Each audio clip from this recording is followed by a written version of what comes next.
Assalamualaikum warahmatullahi wabarakatuh.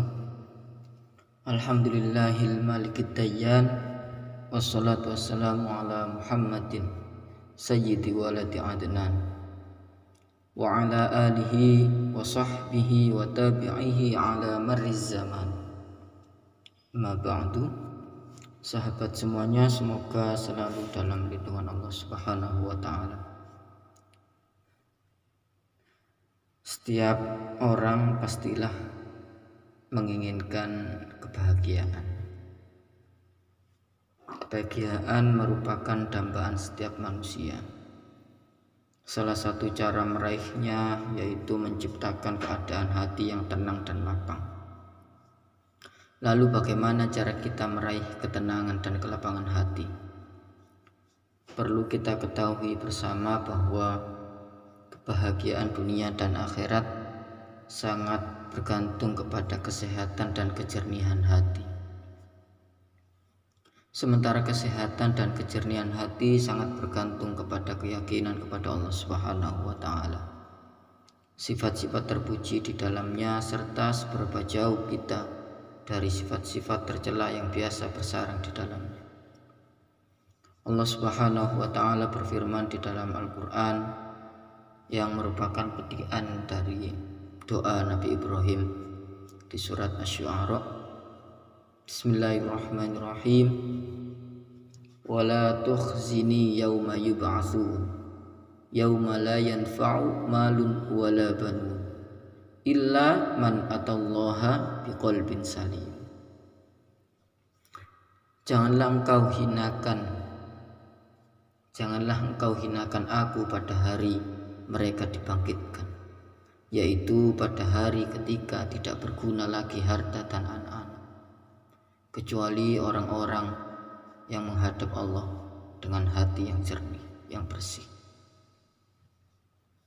Melalui ayat tersebut jelas sekali bahwa orang yang selamat di akhirat adalah orang yang membawa hati yang bersih, bersih dari kesyirikan kepada Allah, bersih dari sifat-sifat tercela, serta bersih dari berbagai penyakit hati. Selain itu, hati yang bersih juga merupakan sarana untuk meraih ketenangan dan kelapangan hati. Masih banyak saudara kita yang hidup serba kecukupan, bahkan bergelimang harta, namun hatinya tidak tenang, hatinya masih gelisah, hatinya masih sempit dan tidak lapang. Menurut para ulama, berdasarkan dalil-dalil, setidaknya ada 5 kunci untuk meraih ketenangan dan kelapangan hati. Yang pertama, kunci ketenangan dan kelapangan hati adalah taat kepada Allah dan Rasulullah. Sebagaimana kita ketahui, taat kepada Allah merupakan salah satu sifat orang yang beriman dan bertakwa kepada Allah. Sementara orang yang beriman dan bertakwa sangat dicintai oleh Allah. Apapun hajat dan keinginannya akan dipenuhi. Apapun masalah yang dihadapinya akan diberikan jalan keluarnya. Bahkan ia akan dilimpahi rizki dari jalan yang tidak disangka-sangka. Termasuk hatinya akan selalu dilapangkan di setiap keadaan. Allah Subhanahu wa taala berfirman di surat At-Tolaq mengenai jaminan bagi orang-orang yang bertakwa. Bismillahirrahmanirrahim. Wa may yattaqillaha yaj'al lahu makhraja wa yarzuquhu min haitsu la yahtasib. Siapa yang bertakwa kepada Allah, niscaya dia akan membukakan jalan keluar baginya dan menganugerahkan kepadanya rizki dari arah yang tidak ia duga. Itulah janji Allah bagi siapapun hambanya yang bertakwa kepadanya. Kemudian kunci yang kedua yaitu berzikir dan selalu mengingat Allah Subhanahu wa taala. Bahkan lebih luas lagi, selain zikir dengan asma dan sifat-sifat Allah, kategori zikir bisa mencakup zikir mengingat kekuasaan, ciptaan dan aturan-aturan Allah, ancaman-ancamannya serta tanda-tanda kebesarannya. Selain menjadi sebab turunnya ketenangan hati, mengingat Allah juga menjadi sebab selamatnya diri dari melanggar aturan-aturan, dari melanggar larangan-larangannya. Bayangkan saat kita berkeinginan untuk melakukan maksiat kepada Allah, untuk melakukan suatu dosa, kemudian kita segera mengingat Allah, niscaya kita akan mengurungkan keinginan itu karena kita merasa takut terhadap siksa dan ancamannya. Alangkah baiknya dan memang semestinya hati kita selalu mengingat Allah, kapanpun dan dimanapun, baik zikir dengan lisan, dengan hati maupun dengan keduanya, baik secara jahar maupun secara sir. Adapun jaminan Allah bagi orang yang selalu berzikir kepadanya sudah dijelaskan di dalam Al-Quran di surat Ar-Ra'd. Ala bidzikrillahi tatma'innul qulub. Ingatlah, hanya dengan mengingat Allah, hati akan selalu tentram, akan selalu tenang.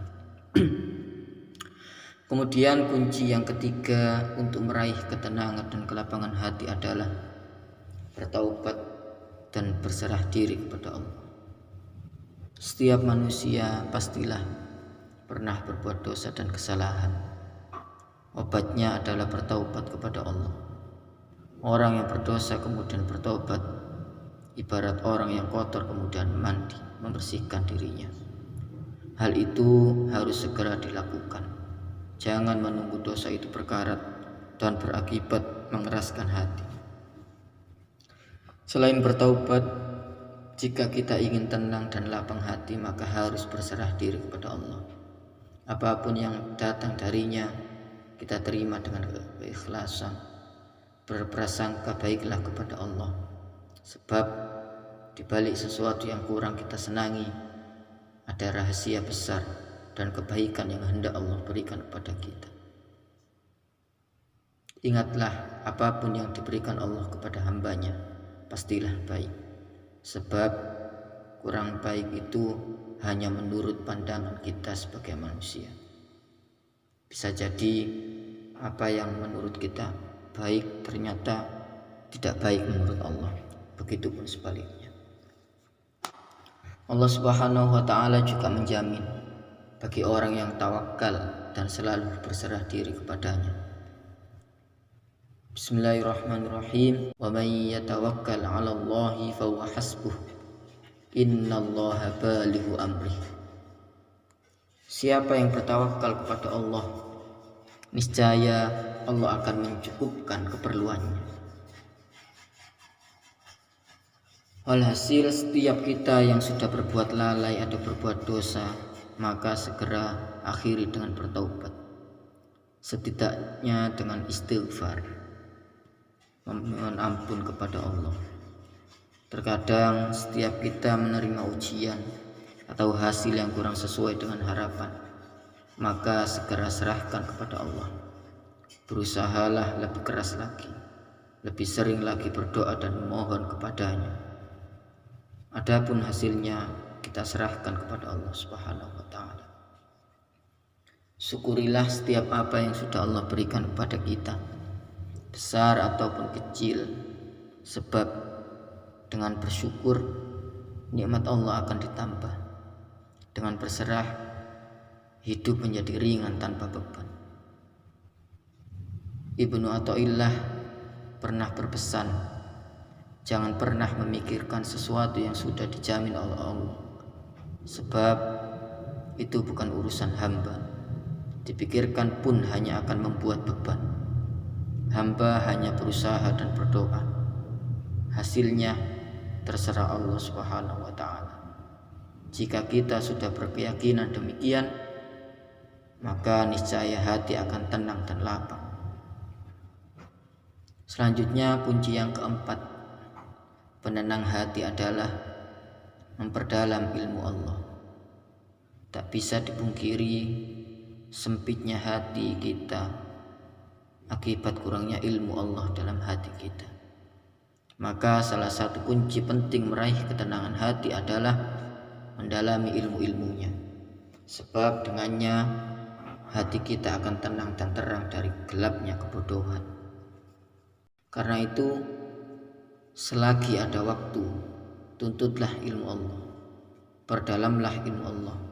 Niscaya hati kita akan lapang dan terang. Ingatlah, ilmu itu cahaya yang selalu menerangi pemiliknya, sekaligus menuntunnya ke jalan keselamatan. Yang terakhir, kunci ketenangan hati adalah selalu menolong sesama. Orang yang selalu menolong kesulitan orang lain, orang yang selalu membantu masalah orang lain, maka akan ditolong oleh Allah. Siapa saja yang membukakan kesulitan sesama muslim, maka Allah akan hilangkan kesulitannya pada hari kiamat nanti. Bukanlah ketika mendapat pertolongan orang lain hati kita menjadi senang, maka itulah yang dirasakan, yang dialami oleh orang lain saat ditolong oleh kita.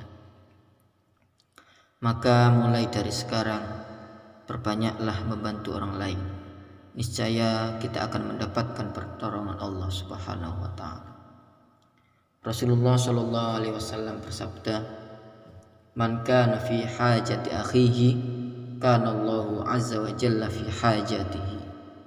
Wa man farraja an muslimin kurbatan, farrajallahu azza wa jalla anhu biha kurbatan min kurabi yaumil qiyamati." Rasulullah Shallallahu alaihi wasallam bersabda, "Man kana fi hajati akhihi, kana Allahu azza wa jalla fi hajatihi. Wa man farraja an muslimin kurbatan, farrajallahu azza wa jalla anhu biha kurbatan min kurabi yaumil qiyamati." Siapa saja yang menolong kebutuhan saudaranya, maka Allah akan menolong kebutuhannya. Siapa saja yang membukakan kesulitan sesama muslim, maka Allah akan membukakan satu kesulitannya pada hari kiamat. Oleh karena itu, marilah kita menebar kebaikan, sebab itulah kebaikan yang akan kembali kepada diri kita sendiri nanti. Tolonglah orang lain, niscaya kita akan mendapat pertolongan. Bukalah kesulitan orang lain, niscaya kesulitan kita pada hari kiamat akan dibukakan oleh Allah.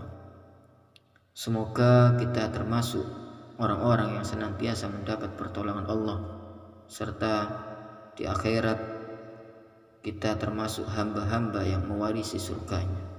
Amin, amin ya rabbal alamin. Assalamualaikum warahmatullahi wabarakatuh.